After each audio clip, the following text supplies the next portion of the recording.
Welcome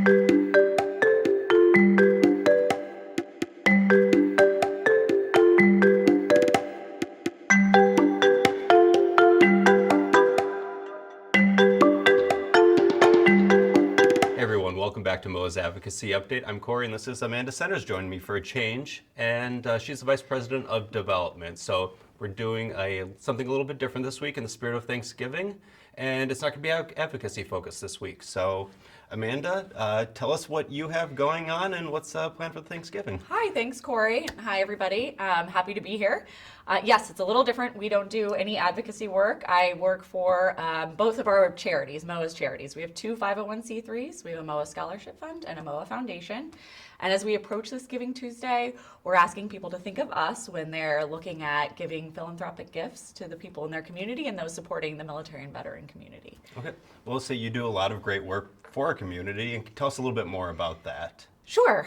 So through the MOAA Scholarship Fund, we have given out around $165 million to over 16,000 students. And this money goes to these students in the form of interest-free loans as well as grants, which is great.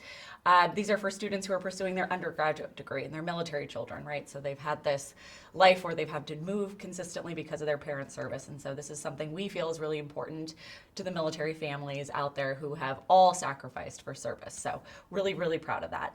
And then through the MOAA Foundation, which is our newer charity, we do a number of things, specifically focused on providing resources, information, and tools for people pursuing professional development. And when I say people, it could be veterans, also military spouses. Finance and benefits education, which is very important, as we all know. Yes. And also more recently, we've gotten into the crisis relief space, which is something I know there's a lot of people in this space, but what we're proud to talk about is that we're serving a demographic that actually is left out. And break that down. Why are they left out, and what is the gap that we're filling? I say left out. I mean, it's not intentional, right? Right. So most branches of the military have a service relief society associated with them, and they support military families in a time of crisis. So what we're doing, though, is there's a significant group of people who are not eligible for that support. So if you're not active duty and you didn't serve a full career, then you're not eligible to receive support from the service relief societies in most situations. And so, but there are other charities out there who do support, right, in crisis situations. However, most of them require you to have a disability rating. Okay. So the audience we're looking at who's not eligible for service relief support and not eligible and doesn't have a disability rating is around 11 million veterans. Wow. So as you know, there's a crisis every week, it seems like, in the news. Yeah. And so these families are really finding themselves in a situation where it's at no fault of their own, but they don't really have a place to turn to. So we're providing up to $500 grants to families who are in need in a crisis situation, and it's something we're really proud of. Well, tell us some of the things that we've actually helped with thus far. Yeah, so great question. A lot of them are FEMA declared emergencies. Okay. So, and actually the majority of the families have an income below $39,000, the household income. And so when your house gets hit by a hurricane or there's unprecedented flooding, you don't necessarily have that liquid cash to be able to, support your family or even go to a hotel for a night. So this is something that we recognize as important. There were a few hurricanes last year. One particular incident that I want to point out is in the Dakotas. They were hit with snowstorm after snowstorm this last winter.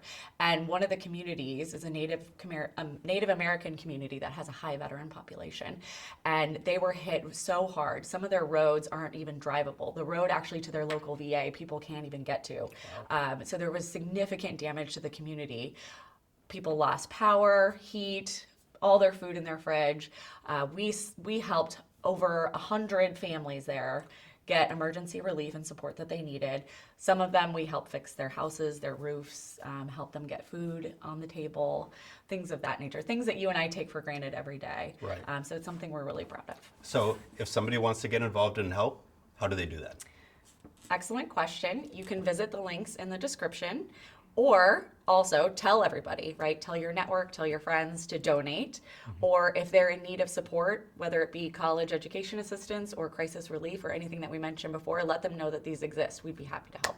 Awesome. Well, thanks so much for joining us for a little change in pace, and we'll be back next week with a regular advocacy update. So thanks so much. Be sure to like and subscribe, and we'll see you next time.